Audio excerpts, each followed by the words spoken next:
We hope to show you a student-centered approach and how to go about doing this. Today you have myself. I'm the presenter, Maria Davis Perkins. I'm a speech-language pathologist and ex-high school English teacher. My studies involve literacy and language, and we're hoping that will help today in our presentation.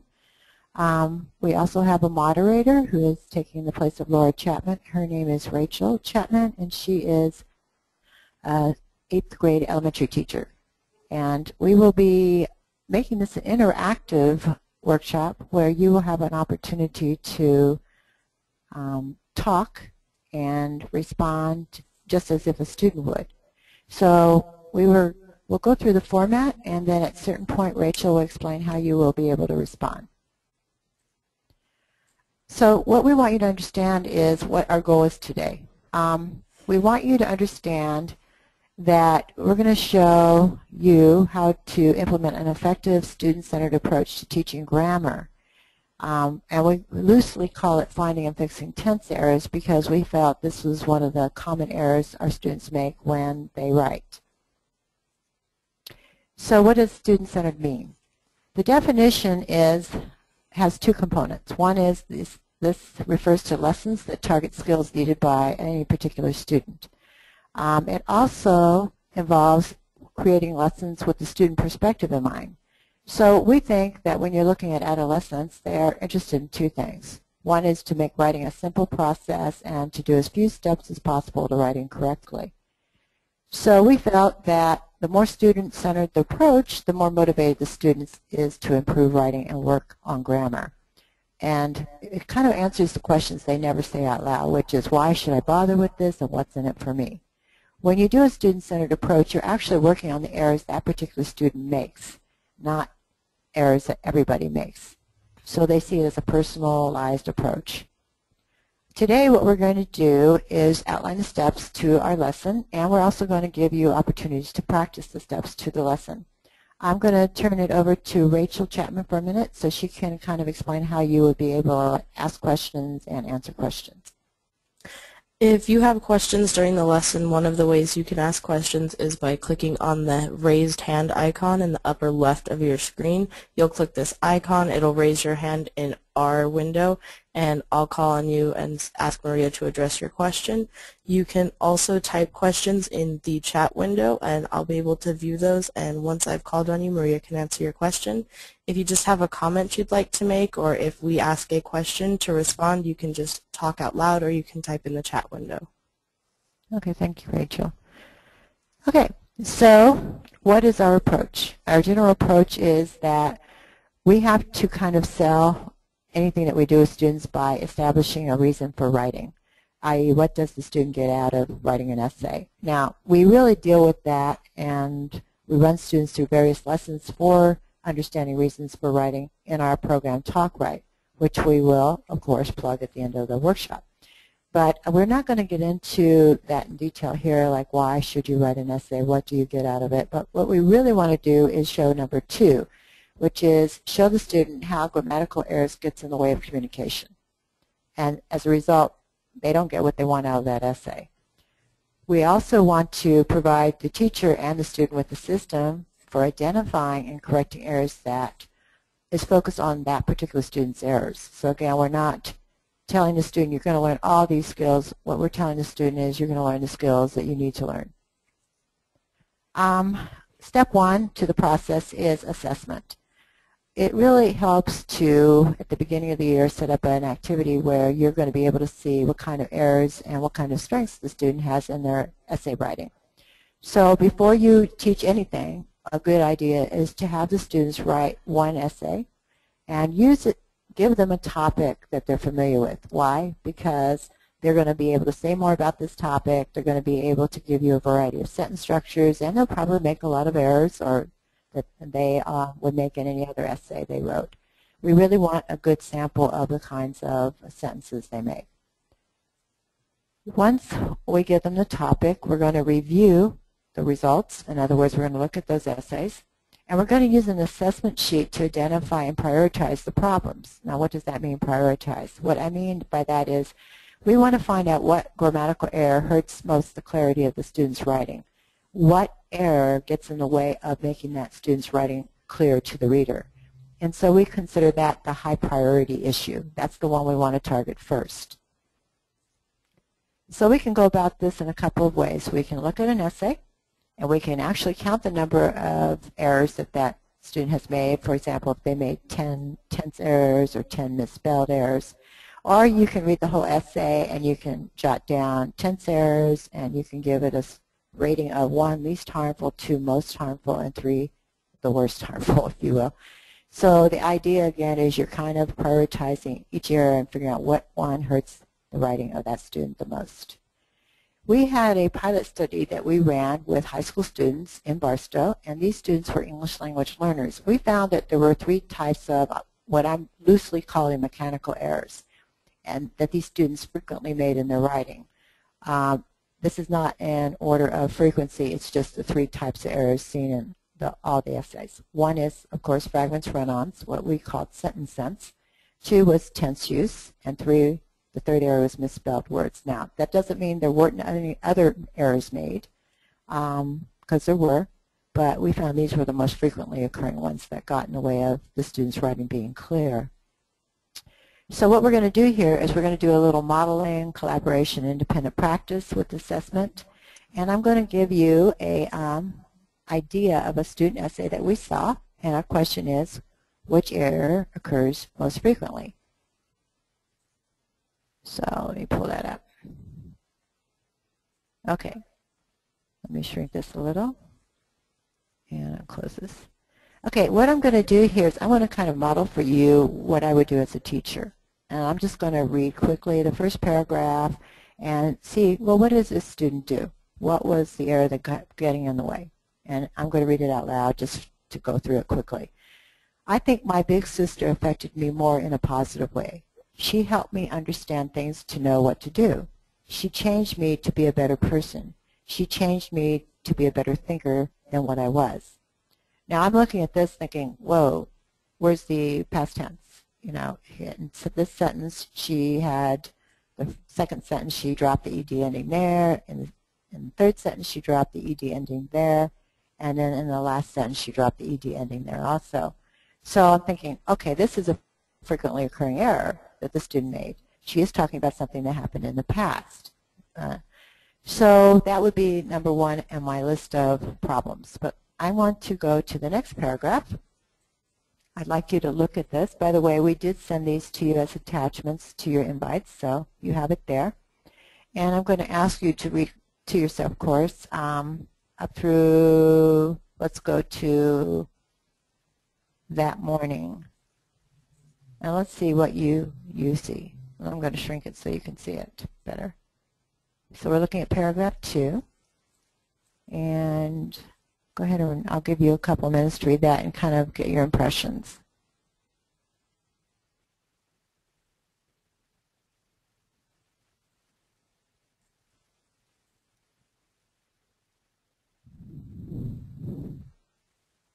You can also raise your hand when you're done reading.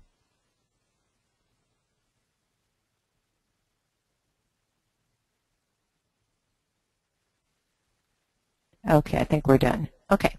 So look at that now, and what, okay, you're going to be telling me what I should do as a teacher. I've got this paragraph, and I read it. What should I be looking for?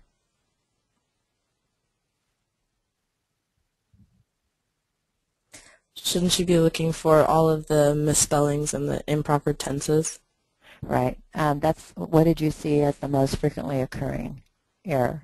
The improper tenses and the misspelling of saw. Yeah, that was very consistent. So I'm looking at the second paragraph thinking, okay, tenses are still a problem, misspelling is a problem.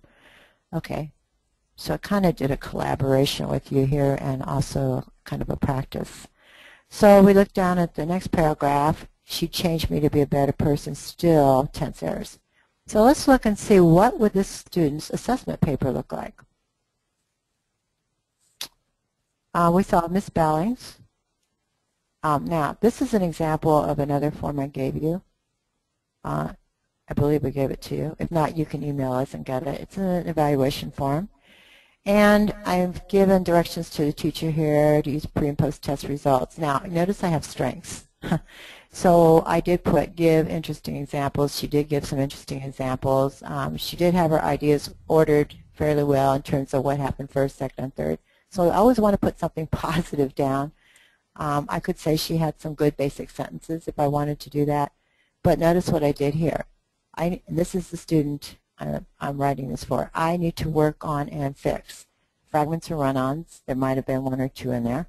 Misspelled words was the second thing, and the third was showing time, tense. So for this student, the thing that hurt most was number 3. And then I tell them, work on this first. It will improve your writing the most. Actually, when we did our pilot, we sat down with the students. We broke them up into groups based on their errors. And let's see here. We actually broke them up into groups, and we said, this is what you're making the most mistakes with. You're making more tense errors. We're making more misspelled word errors. And that way we were able to, when we had them in groups, we actually took them individually and went through the sheet with them. Okay. So when you're trying to figure out how do I implement this kind of more individualized approach in my classroom, you're really grouping students based on the common error. And then when we did our pilot study, as I said, we broke them up into 3 groups. One was fragments run-ons, the other was misspelled words group, and the third was tense use group. What you should plan on is working with any one error with that group in about 3 to 4 class sessions. So at the maximum of 40 minutes in duration. So when you look at the steps to each of these lessons, you find these 4 basic steps. And what you can do, for example, is on 2 days a week, focus on this in your class. If you have a 50-minute class, you might take 25 minutes. And for one group, work on step 1, establish the need for fixing priority errors. For another group, you might already have them on step 2, which is identifying these kinds of errors. And another group might be on step 3, so you can rotate them. And then a 5th activity would be like reading a story or answering questions about a piece of literature that you've given them prior to that. So you might want to pick on 2 days a week to do this so that the students are getting consistent and sequential practice with their particular problem that they're having.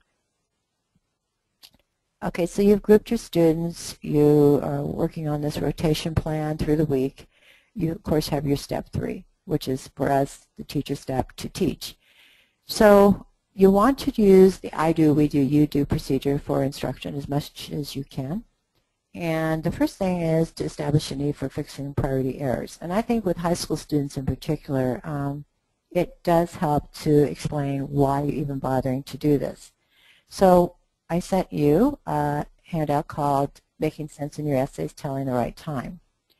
When you're done with the handout, you will conduct a skills review. So let's go through the handout and see what it looks like, and I'm going to kind of give you an idea of how you do the I do, we do, you do with that. And I think it said use number 4. Okay.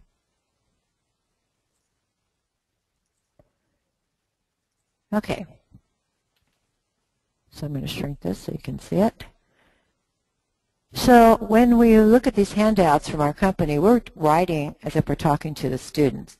And theoretically, you could talk to the student by reading this. It says, when you write sentences and stories in your essay, you tell your reader when these essays or stories take place with time words, words that change the time in a story so that it makes the story happen at a particular time. You can make these words show the stories happening in the present time, the past time, or the future. Now, in a classroom setup, I would probably have one of the students read this out loud. Okay, so I'm going to try to show them what that means, kind of, in a sense, try to define time words, try to have them understand conceptually how do you change time. So I tell the students, okay, let's look at these 2 sentences. They're very different. They are written in different times. First one is, John came home from school and then went to his bedroom. Okay, I'm going to be, according to the exercise, I have to look to see what words were changed between sentence 1 and 2. So I looked at sentence 1, and I'm not sure of the time, but I'm going to look at sentence 2. John will come home from school and will go to his bedroom. I want to model how to do this exercise, so I'll say, well, in the first idea, came was changed to will come. So I would underline those words. Okay, now we're going to do a little collaboration here. I'm going to ask you, since you're my imaginary students, what words were changed in the second part of the sentence?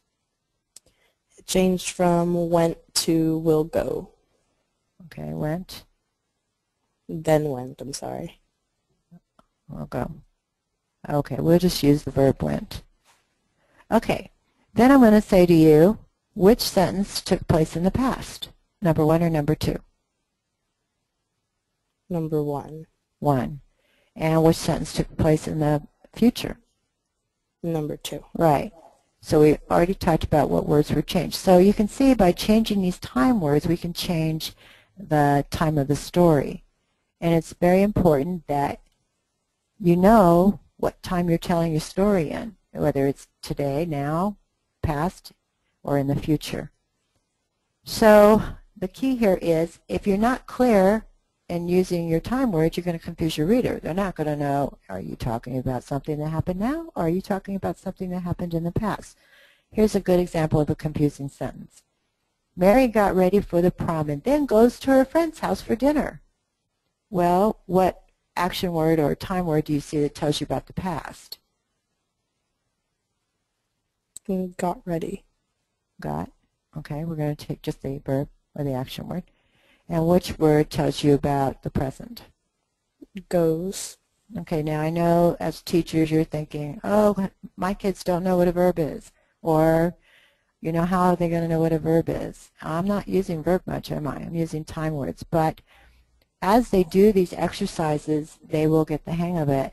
Usually you can say to a student, well, okay, listen to the sentence. And they have all this language knowledge in their head, so when they listen, they can usually pick out what word tells them the time.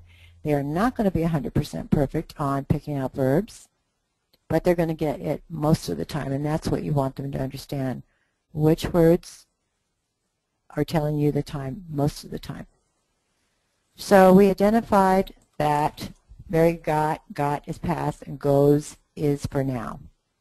But then, okay, tell me when this is happening. She got ready for the prom and then goes to her friend's house. Was that all in the past? Or was it all in the present? Was it in the future? So you want to try to keep your time words the same for a story.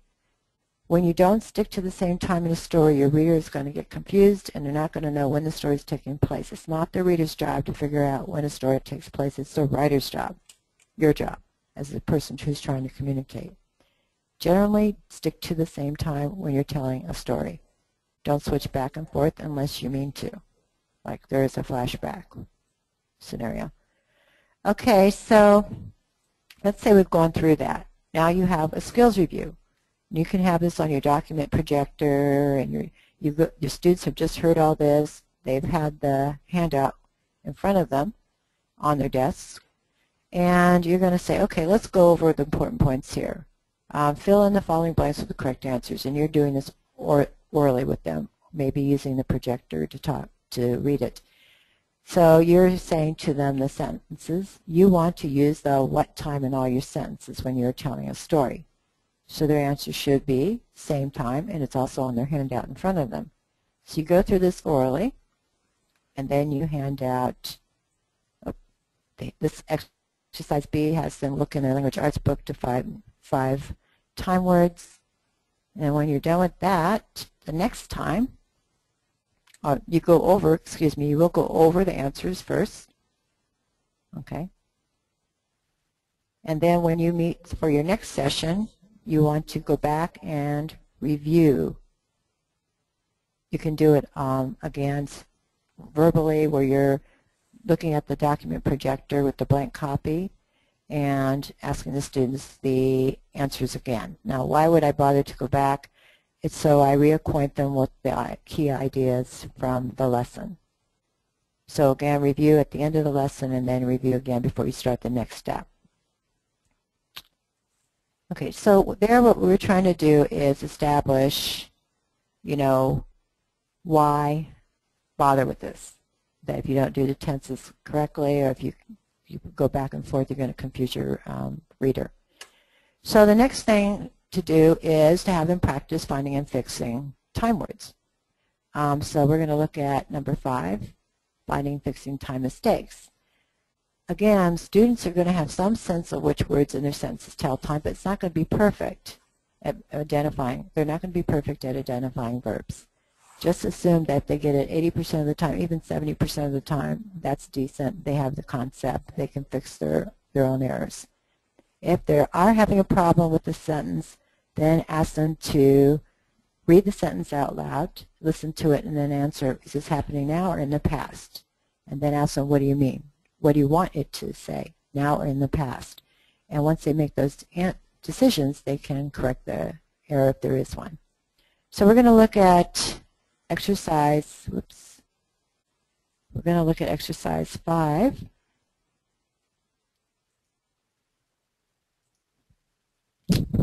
Okay, here we go. So you can see this is after you've done your review with the first exercise. Here they're going to read paragraphs and change the times by changing the action words. In the first paragraph, the action words are underlined.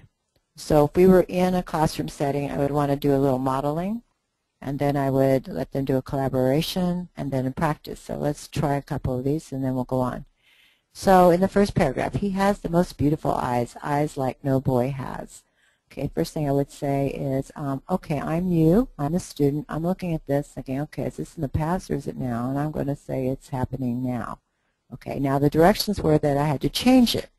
So if I were to change this, I would be crossing out has, and I would be putting had to the past.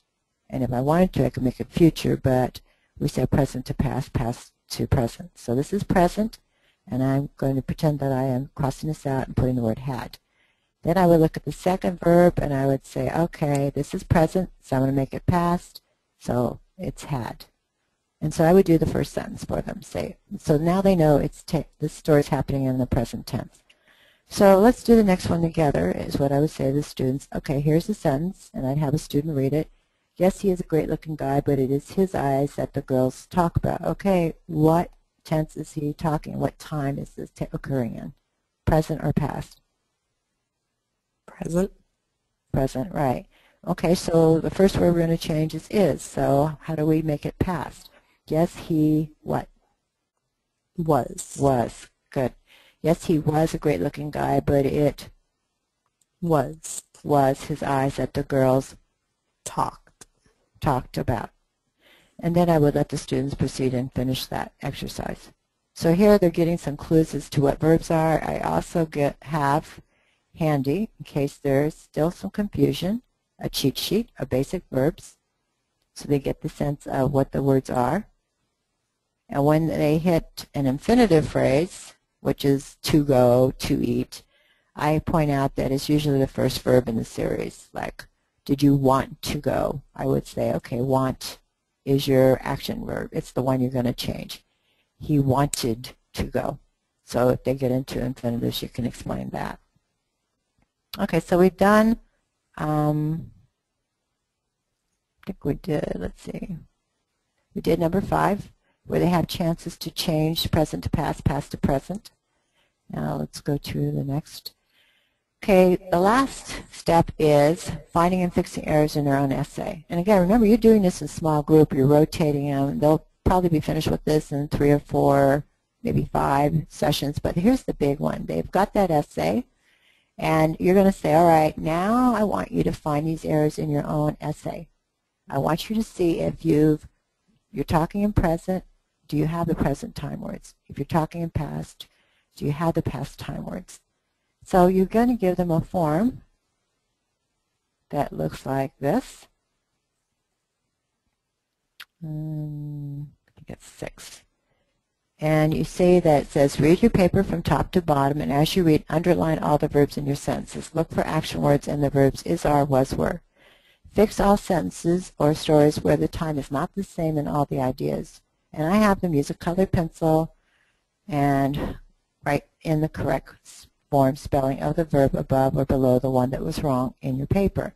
So I don't just hand this to them, though, and I would do the model, or I do, you do, or you do, we do, you do. So let's look at the essay again. Okay, I would go to the student and say, okay, let's look at this essay. I would take one of the student's essays, and I've done this. I take the name off, I stick it on a projector, and I say, okay, we're gonna fix this person's paper. So we looked at the first paragraph already, you, the participants, and I, and we're going to assume that the students have read this paragraph, and I'm going to say, okay, what do I do first here? And somebody might say, well, find the verbs. Okay, well, I think is now. My sister affected, that's past. Okay, and here we are. It sounds like she's going to talk about things her sister did in the past because she says affected. So that's what I expect.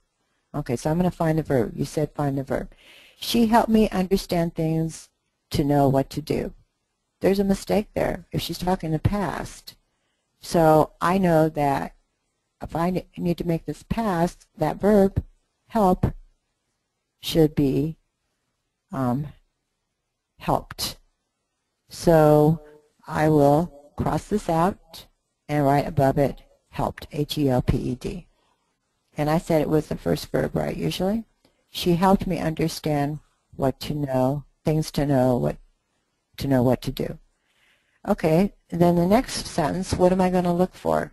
I know I'm going to go through this fast. Usually I do a paragraph with the student where I demonstrate, and then the next paragraph I have them tell me what to do, and then the next paragraph I actually say, okay, do this one on your own, and then we'll check our answers with each other. Let's take the next sentence. Here, let's say I'm doing collaboration, and I'm saying, okay, tell me what to do. So tell me what to do. What should I be doing with this sentence? Looking for what? The verb. Okay, looking for the verb. Okay, I'm looking for the verb. Now what do I do? See what tense it's in. Okay. She changed me to be a better person. Is that the past? No. Okay, so what do I need to do now? You would cross it off and write above it changed. Right. So that it's past. Okay. I would cross it out, and above it I would write the word changed with an ED ending. Okay, and then the last one, okay, what would you do to that? The same thing. Yeah, which is change to changed. Okay. So I did a FAST model, collaborate, and essentially independent practice. Notice the key words to collaboration are tell me what to do. What do I do next? What do I do next? So they're actually telling you the steps. And that will be a positive when it comes to the Common Core, because in Common Core, when they test the kids, they expect them to know the steps, process. Okay, so what does this look like at the end? Let's look at it. And their paper will look something like this. Maybe not typed, but it will be something like this. So what they do then is let's see here. They take their package. Whoops, going back. They're going to take all the handouts and put them in a package. So the first lesson will go on the very bottom, the second lesson will go on top of that until you have the essay that they fixed on the very top. And then as a teacher you can choose to give them points for the package or grade their corrections on the package. There's multiple ways to do it. When we did our workshop, we actually gave them points on this particular one. And then when we did our post-test, we made it clear we don't expect you to make these mistakes. We expect you to have fixed, or when you write the first time, to actually use the lessons you've learned, make your tenses correctly. So they understand they're being held to this as a criterion. So what are our operating principles? We need to show the students why they need to work on the grammar forms. We need to evaluate them and communicate what we expect. We should provide guided practice with recognizing errors and correction. And then we have to have the students apply skills and recognize and correct errors in their own essays. Do we have any questions? Okay. All right. Well, thank you for joining us for this webinar. And we'd appreciate receiving your evaluation via email too. And you see the emails here, but we also sent this as an attachment to your invitation. So if you'll look for the evaluation form there, we'd appreciate it. Let me go back for a minute. Also, we sent you an order form for The Talkway program, if you'd like to look at that, there is a discount for those participants of the webinar. And if you are interested in that, please email us and we'll make sure you have the form. I think here's the evaluation form. And it's 1 not true to 5 very true. And let's see, I think that was the last thing that we gave you.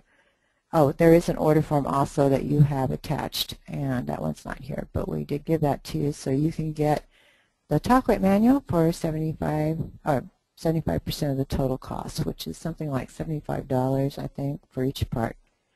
Thank you for participating in our webinar, and best of luck to you in your future teaching.